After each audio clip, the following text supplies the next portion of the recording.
오늘의 이야기를 시작하겠습니다. 이야기하는 밤. 아내는 그 이야기를 그렇게 시작하지 않았다.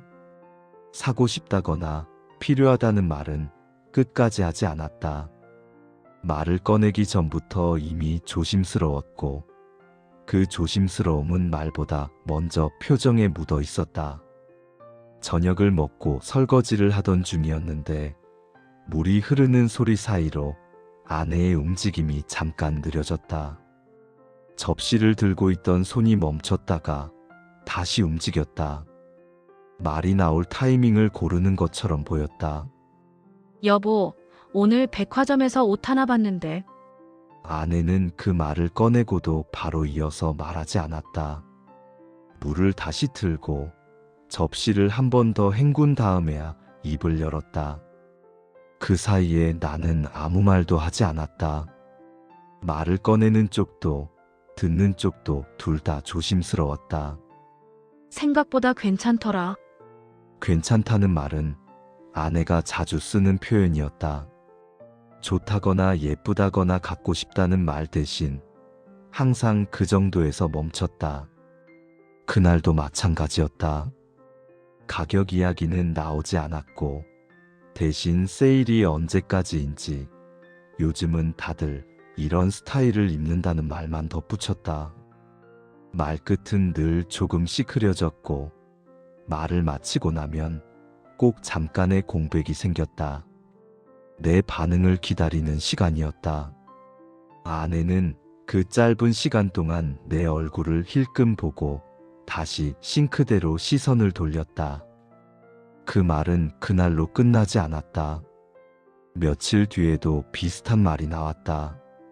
아침 출근 준비를 하다가 넥타이를 매는 내 옆에서 아내는 거울을 보며 같은 이야기를 했다. 그날은 날씨 이야기부터 꺼냈다가 자연스럽게 옷 이야기로 넘어갔다. 주말에 마트에 가기 전에도, TV에서 패션 이야기가 나올 때도 같은 말이 나왔다. 항상 같은 방식이었다. 사고 싶다는 말은 없고 타이밍 이야기만 있었다. 지금이 제일 나을 것 같다는 말, 나중엔 더 비싸질지도 모른다는 말, 그리고 말이 끝나면 늘 조용해졌다. 말이 반복될수록 그 말의 길이는 조금씩 짧아졌다. 그때 내 머릿속에는 다른 생각들만 가득했다. 월급 날짜를 세고, 빠져나갈 대출 이자를 떠올리고, 다음 달 카드값을 계산했다. 핸드폰으로 은행 앱을 열었다 닫기를 반복했고, 통장 잔액을 확인하고 나면 괜히 화면을 꺼버렸다. 결제 알림이 울릴 때마다 숫자부터 봤고, 그 숫자가 줄어드는 속도를 생각했다. 지금은 아니지. 조금만 더 버티자. 다음에. 항상 그렇게 생각했다. 그 생각이 입 밖으로 나오지 않았을 뿐, 표정에는 이미 다 드러나 있었을지도 모른다.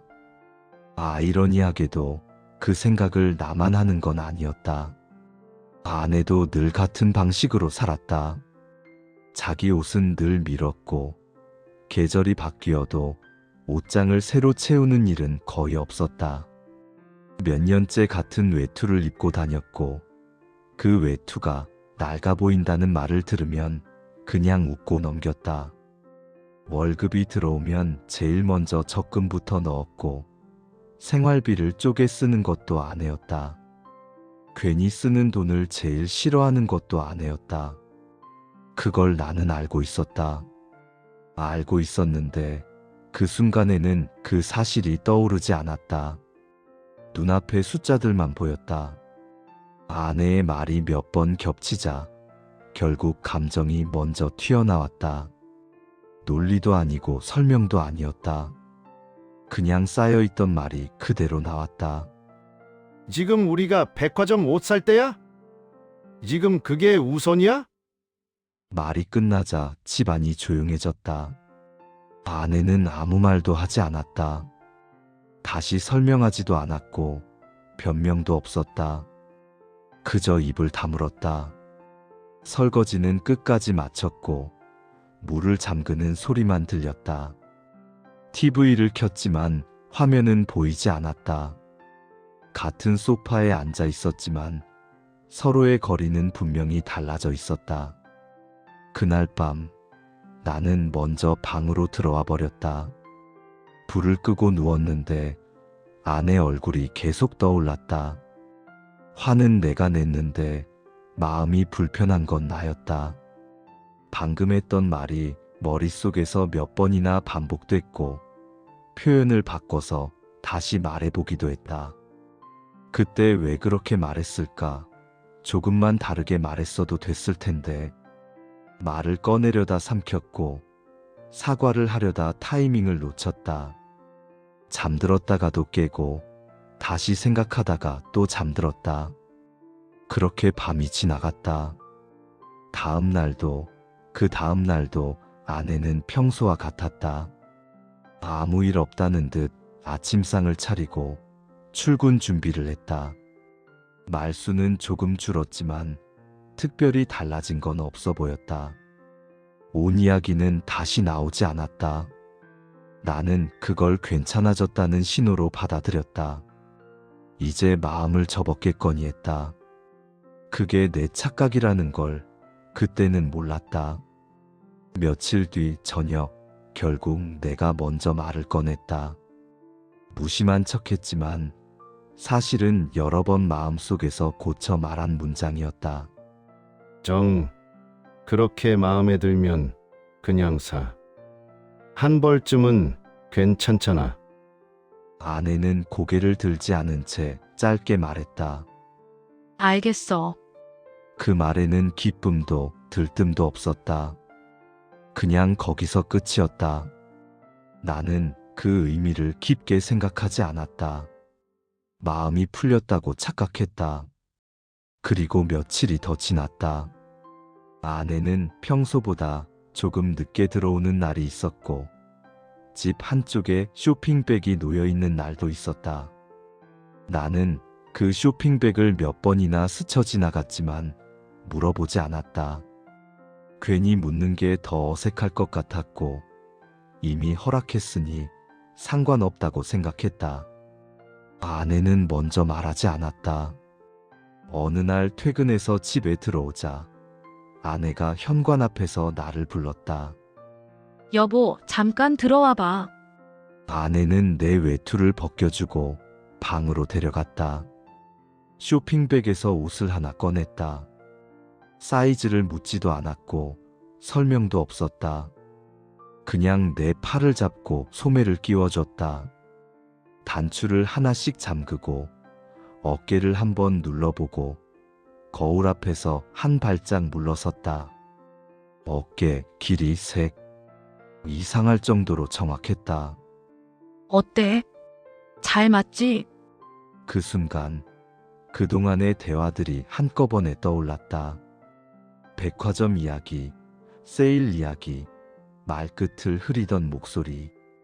그제 알았다. 아내가 사고 싶어 했던 건 자기 옷이 아니었다는 걸. 처음부터 그 옷은 내 옷이었다는 걸. 말이 나오지 않았다. 사과해야 한다는 걸 알면서도 입이 떨어지지 않았다. 그냥 서 있었다. 아내는 아무렇지 않은 척 옷매무새를 정리해줬다. 그게 더 아팠다. 잘 어울려. 당신 이런 색 잘 받아. 그날 밤 아내는 평소처럼 잠들었다.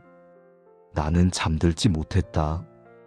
침대 옆에 걸린 새 옷이 계속 눈에 들어왔다. 아내는 자기 옷 한 벌도 쉽게 사지 못하면서 내 옷을 먼저 생각했다. 그 마음을 나는 가장 늦게 알아차렸다. 지금도 가끔 그날을 떠올린다. 아내가 조심스럽게 말을 꺼내던 저녁, 내가 화를 냈던 순간, 그리고 아무 말 없이 옷을 입혀주던 장면. 그때는 몰랐다. 사람 마음이 그렇게 조용하게 드러날 수 있다는 걸. 그리고 그 조용한 마음을 가장 늦게 알아차린 사람이 나였다는 것도. 이 이야기가 당신의 밤에 잠시 머물렀다면 그걸로 충분합니다. 좋아요와 구독은 저에게 큰 힘이 됩니다.